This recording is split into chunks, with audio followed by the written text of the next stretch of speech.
Thank you all for staying for the discussion. We have a terrific reading. We have a wonderful group here. John Douglas Thompson coming in. Bravo. On the right, lovely Leonora, played by Ismenia Mendes. Matthew Rauch. And your wonderful director, Nathan Winkelstein. Well done. And this is Professor Miles Grier, who wrote the terrific note in your program. And I'll put, what a fascinating play and a really interesting author that I'd never heard of before we were introduced to him by our friends at Northwestern at the R18 Collective. And I wonder, Miles, I'm sure you have a lot of more interesting things to say, but I wonder if you could just tell us a little bit about Edward Young and how he came to write this play. Anything? Yeah, well, I mean, it was a surprise to me too. I mean, I noticed, I think, from the laughter in the audience that, the sophisticated and cultured audience that the Red Bull brings was catching the Othello references and the Macbeth references and so I sort of, before Nathan asked me to do about the author, I didn't know anything about Edward Young, and once I got the assignment, I thought, I guess I have to find something out. And it sort of surprised me that he was a bit of a social climber, and that this play that is really not, well, it becomes his most famous play, and it's the only one that we really know him for now. But at the time, the previous play, Bucyrus of Egypt, was much more successful, and that sort of got him the commission for this one. And then his patron ran out of money. And so, but he gets into a sinecure as a minister, and then writes, then the tragedy befalls his family. I don't remember exactly which members of his family, but I think it's like a wife and a son die in close succession, and he writes this series of elegiac poems called Night Thoughts, and that's actually what he's most famous for in the time. But most of you probably haven't heard about that. I mean, I started with Night Thoughts, right? But yeah, so then, but we know this play best now because Quinn, Kemble, Ira Aldridge, all took Zanga as their property. And so, because we know them, we know Zanga. Has this play ever been produced in the United States? Yes, but in the 19th century. Not for 100 years easily. Not that I know. I mean, when you said that, I thought, that sounds right. Well, I put that in a note. I thought it was one you wrote. I don't know. So, well, and actually, is Betty still here? Betty had a great question, which was about the empathy that the writer seems to have for the subject of slavery, and how extraordinary that seemed to her. So I'll ask Betty's question for her. How extraordinary is that, do you think? Well, I mean, I think that there are things that genre does, and the genre of heroic tragedy and the genre of revenge tragedy, and I'm quoting my friend Lisa Freeman, friend and colleague in the R18 group. Both of those require a certain amount of sympathy for the avenger.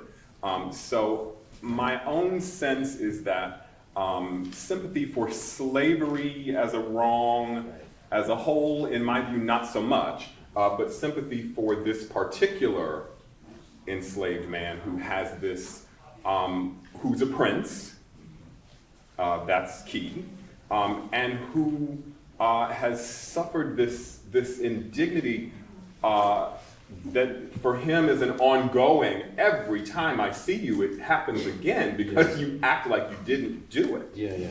So every time we do this, I'm injured all over again. And then that moment of, this isn't the way I wanted it, which you played so well, but like, this wasn't the revenge, this is not a revenge that's befitting my status and my rank. So in my view, much like Afrobenz or Inoko, it's a lot more about Zanga's rank as an aristocrat than about slavery, as a whole is a moral evil that must be undone. I mean, this is 1723. Right. England's not about to Stop the slave trade yet. Years. Right. No. I mean, they've just gotten the right to, as Bridget Orr would say, they've just gotten the asiento, which is the right to be the primary provider of slaves to the Spanish colonies, which is a huge deal for them financially. So they're not they're not giving up on anything.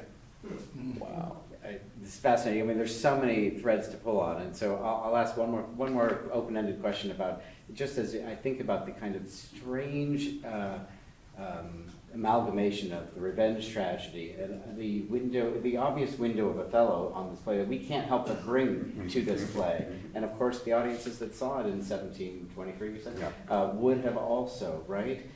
So I'm not even sure what my question is. It's more of a leading thought about what do we do with all that?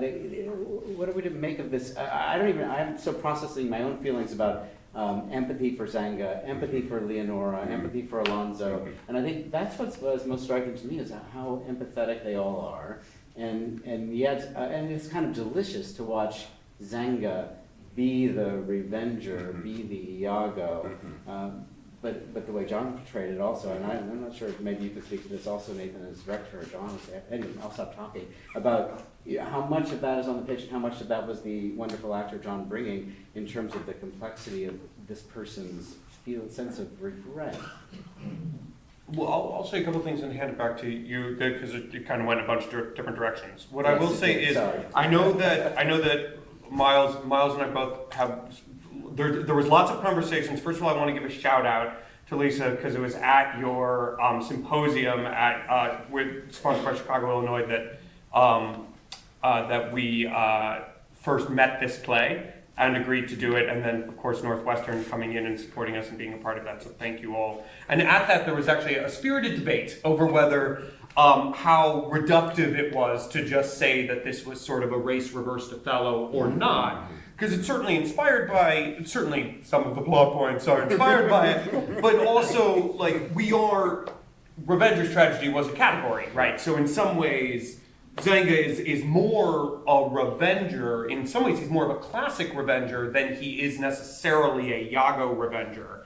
He's got a moral core, he's got something that he's doing. And I do think a lot of that, I mean, Johnny brought an immense amount for a one-day reading, but I also do think the source material of this role is very intense for Zanga, and there are lots of twists and turns written into the text of this guy's journey, and his maneuvering through relishing in pain and relishing in revenge, but also questioning his own greatness and how far he has fallen. That's text-based. Right. I don't know which way to hand that, but let's hand it to...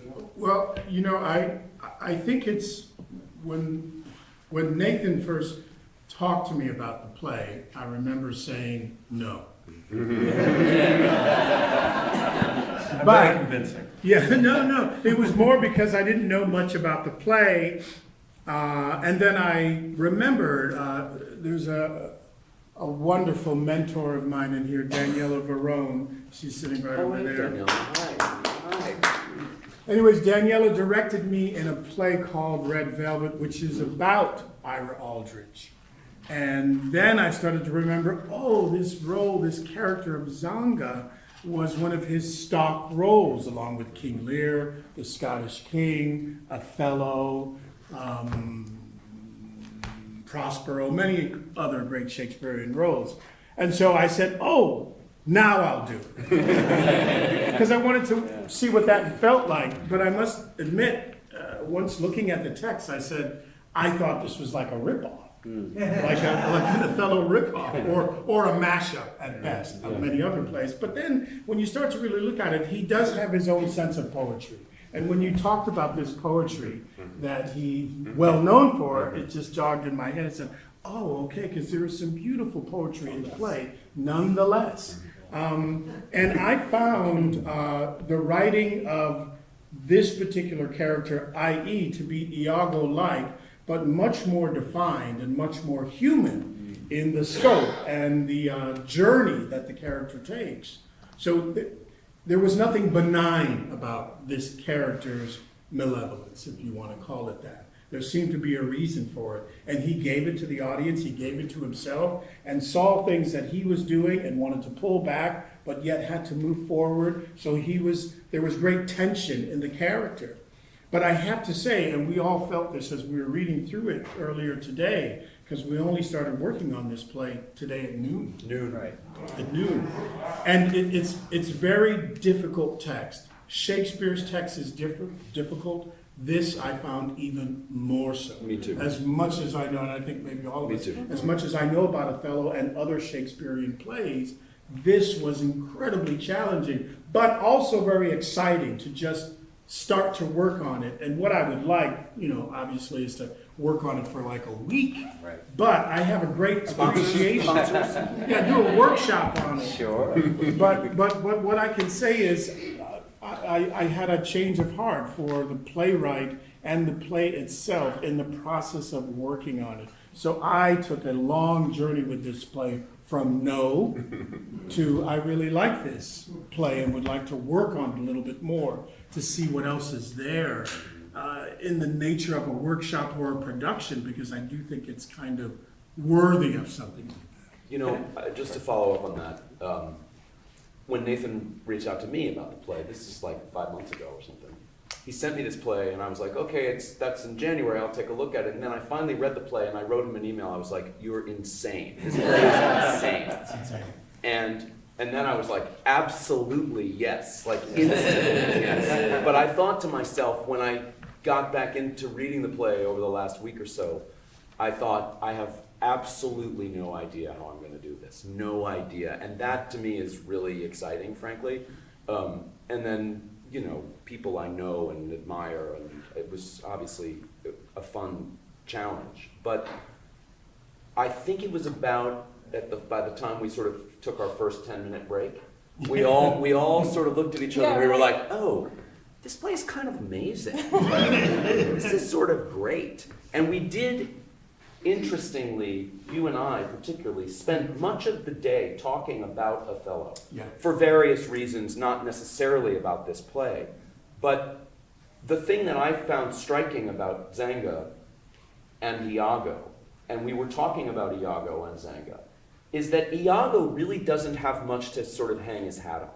All he says is, I hate the Moor. Right. That's all he says. He thinks she slept with the... He thinks so, and it's sort of buried, and it's all very subtle, but he's just malevolent. Yeah. And in this, you have a very fully developed guy who even at the end of the play is revealing things about himself to the audience, which to me is incredibly compelling. Yeah. So that the Othello character, Don Alonso, and the Iago character, Zanga, are both much more clearly defined than Othello and Iago. And that's in no way to be critical of Othello, which is a clockwork perfect play. But the characters tend to be a little bit receded in that play. Ismenia, can I jump in there? Sorry. We were talking before the talk, and Yeah. no, I think particularly because this character of Lenora is so different than Desdemona or the other women. Yeah. I'd love to hear your perspective on the character you just essayed for the day, Well, but I also because I know you did play Desdemona before. You could talk about it. Did you? I didn't know Just that. at school. Oh. I worked on Desdemona at school. But Leonora is just so much more satisfying, I found. Again, Othello's a So all three of us beautiful are saying play. the same thing. But We're all saying the same thing. yeah, That's all more across the satisfying. board, it's all just more satisfying. And to have the opportunity, and this happens a lot in Shakespeare and a lot in the classics, where the virginal wife or the virginal girlfriend or whatever dies because of whatever she's been dishonored, and there's never any real moment that she, even Hero and much of they're all these women, these young women who are just destroyed, and they never get their moment to say their fucking piece. And it's just it's so cool to get to put a sword in your face and be wait, get on your knees and ask me for forgiveness. It's just so it just feels like a more satisfying arc. And I have to say, it's more satisfying on this end too. You're actually playing against something that is not just a two-dimensional sort of plot point. Shakespeare, for all of his extraordinary gifts and brilliance, most of the women in Shakespeare are very two-dimensional, and they serve story points that are important, but they do not afford great actresses a lot of depth or meat on the bone. Sorry to cut you short, but I just Sorry. got word, no, I just got word that we're gonna get kicked out of here in 5 minutes, so I'm sorry, that we could have so many more, we could have an hour-long I'll come conversation. to my house. I just, We'll all- we'll all meet at Matt's house. A quick couple of questions, yes, sir? I had a common question. One, we're talking about the zeitgeist of the time, that when it was written, slavery was accepted by probably most people. Today, it's an abomination. You mentioned empathy. It's a great deal of empathy with Don Alonso toward Don Carlos. He felt that he married Lenora, Don Carlos would be hurt. Right. Vice versa, Don Carlos had a great deal of empathy Yeah. toward Alonso for the same reason. Neither of them seem to have any empathy toward Lenora, who doesn't have much agency. And in fact, the core of her agency is she kills herself, which is not much. There's a change in attitude. I think most of the audience are probably very upset by what happened with Lenora, and she didn't have much choice in husbands. At the time, I think that was pretty much a standard for it. I was wondering Yeah. if you have some comments about that. Yeah, well, again, context, right? At the time, like what was the world at the time? And at the time, she doesn't have many choices when in those circumstances. And I think what she does in stabbing herself actually gives herself the power. She, like, in her final moment, shows to him what a fucking idiot he is, and then also takes back the power. So it's not him that's destroying her anymore. Where she's taking back, she's wiping clean her name, and also, like, you know, it's the only way she can. Can I? Her father who forced her into marriage. Yeah, and so can I add that, like, it is absolutely a part of this play that the society inside this is extremely misogynistic and limiting on the women. But I actually, to agree with Ismenia, I think it's particularly, and it's something I would want to tease out in a workshop, is that in heroic tragedy and also in all of the Roman and Greek stuff that they keep on bringing up, the peak of honor is Virginity. and then killing yourself is killing yourself, right? Is like it's basically what Zanga wants to teach at the end of the play to Alonso, and it's the only thing Alonso can accomplish that makes Zanga respect him. And the first person to reach that peak in the play is actually Leonora. She has no other choice. That is the nature of the play. We should feel that, and that should make us uncomfortable. It should make us uncomfortable that she's as stuck as she is, and then we should, and it's hard for modern sensibilities, but we should reach the point where we can celebrate her for taking her own way out of that, because in the morality of this tale, that is the height of it. That's hard for modern audiences, but it's actually one of the questions I have. And on March 25th, you can see John try to do it as Anthony. Hey. And it's the same thing. He's got to kill himself for honor. So I don't know how serious this kick-out thing is that we're hearing. I now have the time. I think we can probably take one more. One more question? If I have a sense of it. Okay. One short question and one short answer. I'm sorry, everyone. But you know what you can do? You can send us emails at redbulltheater.com. And Miles, I'm sorry, we didn't get to hear enough of your brilliance. So please, write Miles. He's easily accessible. We would love to continue the dialogue. Last question, anyone have a burning, Anyone? super duper one? No, yeah, Judy? I just want to say, I read this 50 years ago, and I rather liked it, but it wasn't coherent. Tonight, everybody was a human being in Technicolor. And I think that's a function of, I dismissed a lot of the male honor and the female honor, and this is ridiculous. But Zanga character was a real life character, even on the paper, and the poetry is beautiful. I mean, the language of this place, right? But tonight, you made the other, I'm sorry, idiot male dramedy. Thank you.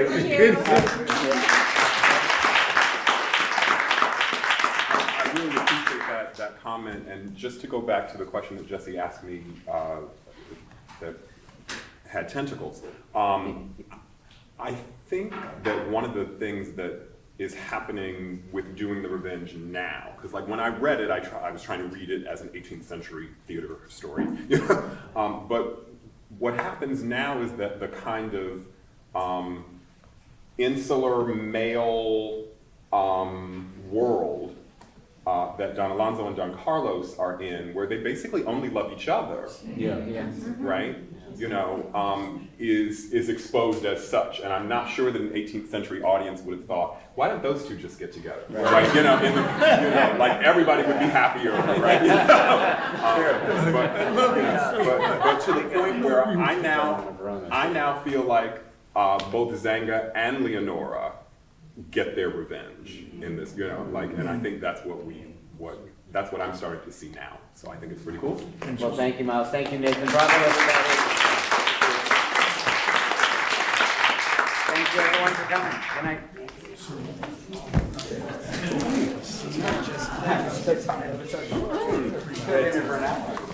It was great.